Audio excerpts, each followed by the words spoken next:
Salut chers compatriotes, amis du Congo, panafricanistes et panafricains de terrain.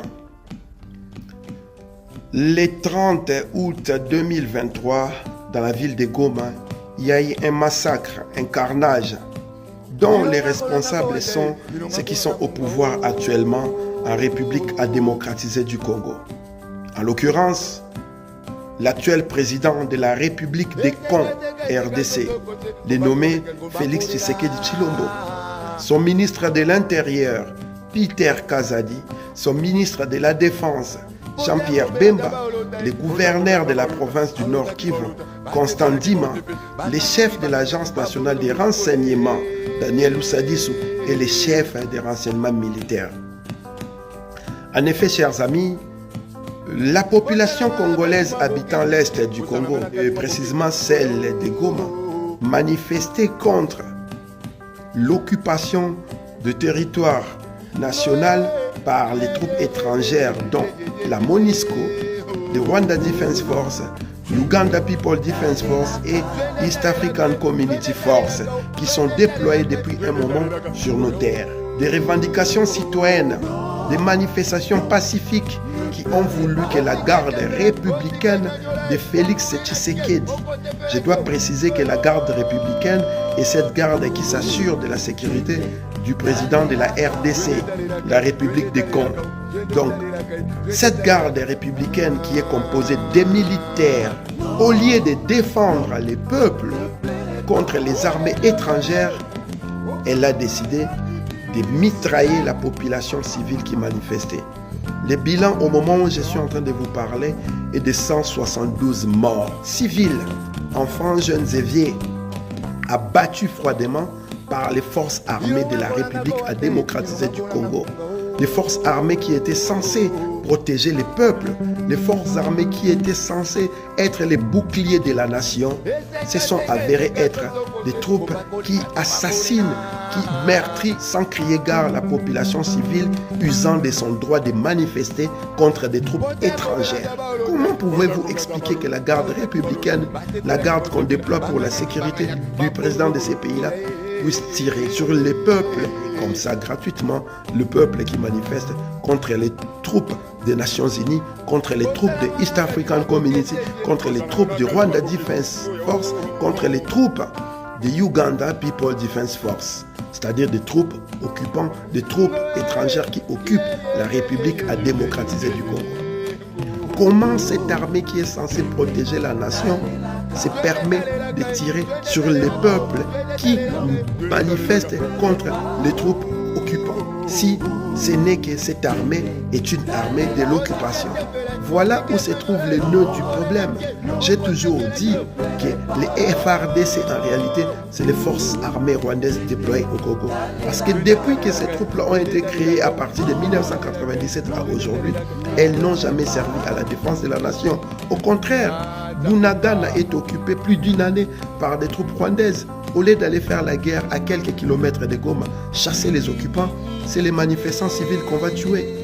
Des crimes contre l'humanité dont les seuls responsables est le président de la RDC, la République des Cons, Félix Tshisekedi, dont les seuls responsables est son ministre de l'Intérieur, Peter Kazadi, dont les seuls responsables est son ministre de la Défense, Jean-Pierre Bemba.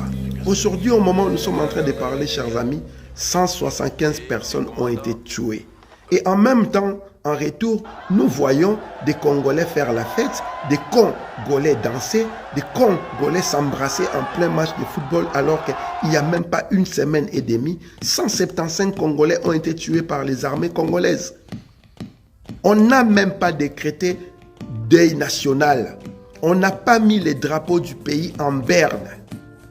Comment se fait-il que les armées, les pouvoirs du Congo sont en train de tuer les peuples congolais? Et nous sommes là en train d'observer gentiment, de nous émoustiller pour un match de football et pour certains venir nous traiter de tous les noms parce que nous nous opposons à un concert d'un avatar hermaphrodite ici à Paris le 25 novembre 2023. À quel moment le peuple, la population, je dirais la masse populaire du Congo prendra conscience que lui seul est le leader qui va libérer ces pays-là, sinon il va demeurer dans l'esclavage mental, spirituel et physique indéfiniment. Comment se fait-il que 175 personnes soient tuées? Les églises, que ce soit celle du réveil, que ce soit catholique, que ce soit les confessions religieuses de l'islam et autres, sont en train de continuer à professer les dieux de nos agresseurs aussi tranquillement, sans pour autant faire allusion à nos frères qui viennent d'être tués. La mort est banalisée, le massacre est banalisé. Voilà pourquoi 25 ans après les génocides bantous actuels, il n'y a pas de justice parce que votre gouvernement lui-même et vos armées sont les premiers à tuer les Congolais. La justice n'existe pas. La sécurité inexistante. Vivre au Congo est devenu l'enfer de tous les jours. Et pendant ce temps-là, qu'est-ce que nous faisons? Nous remuons nos bassins, la tête vers les bas, les fesses en l'air. Nous dansons à toutes les sauces, nous dansons à tous les sons. Nous voici emportés et remuant les fesses en l'air. Quelle tristesse d'avoir une telle masse populaire et surtout de voir cette masse populaire-là aduler, chanter, encenser leurs prédateurs qui sont au pouvoir.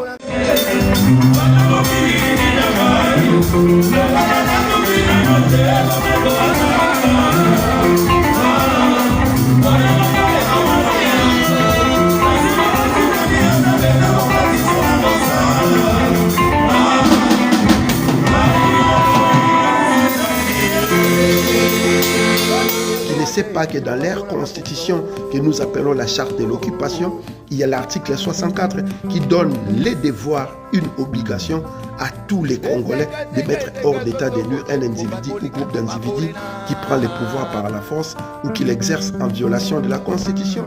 Nous voyons les leaders politiques soi-disant de l'opposition, malgré les 175 personnes tuées par Tshisekedi Félix, continuer à faire leur procession funèbre en appelant aux élections juste en 2023 dans un pays occupé. Nous les voyons demander l'audit du fichier électoral.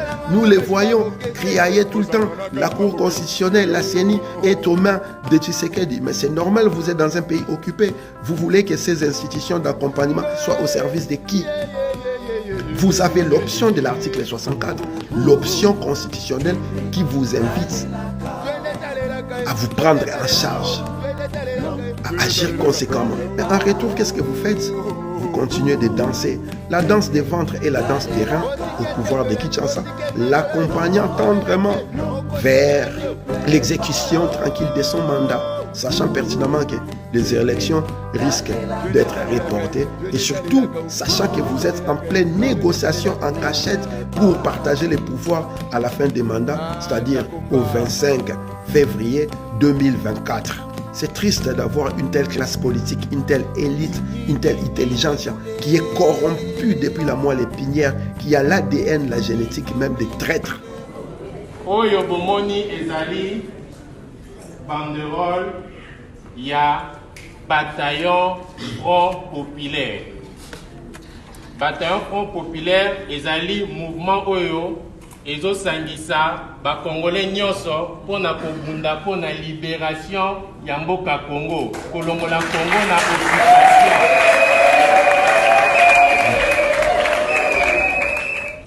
Bataillon Front Populaire. Aujourd'hui, c'est une sorte de sortie officielle parce que le bataillon Front Populaire atteint Kinshasa.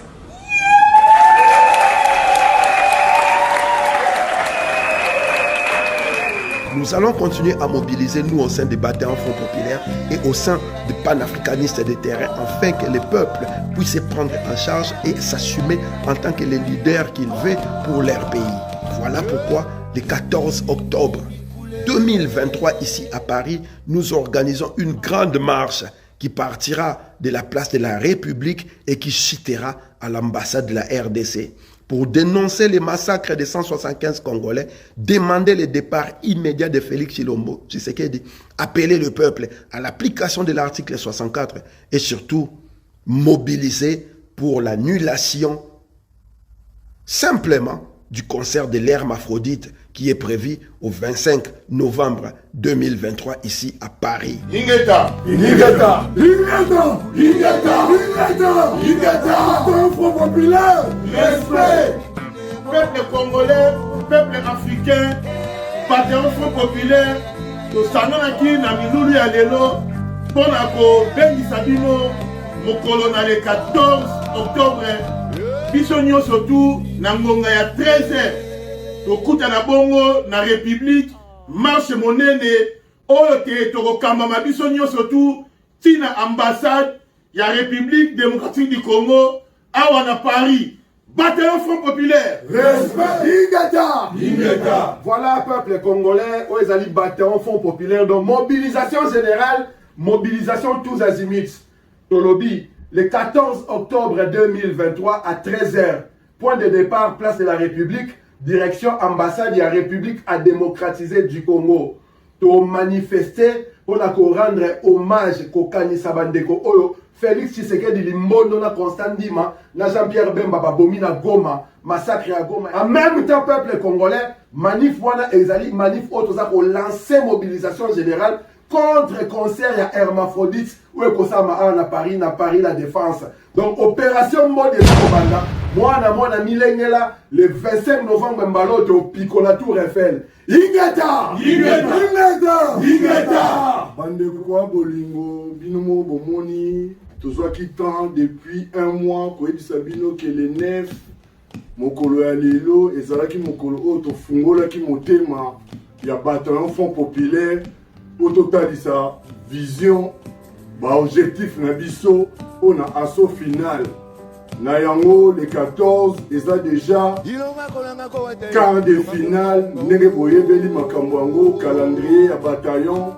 Le 14 octobre, tous à la ébélé, puis surtout dans la République, tous les manati, la République a démocratisé le Congo. Tous sous Kawana, Chif, Nabiso, pour la Olagisa, qui va massacrer, Bandeko, Nabiso, la Goma, tout va rouler la Vatican. Le goal a tout ça dans le délai à son final, les 14 quarts de finale, pour tout le monde, qui les 25, mots de collé. Bataillon Front populaire, respect. Nalongoli ekoti ya oncle Sam. Nalongoli ekoti ya oncle Sam. Ça veut dire que bataillon Front populaire, respect. Na boulot toza osala na diaspora. Bataillon Front populaire, respect. Tolongoli bikoti, respect. Tolongoli bikoti, respect.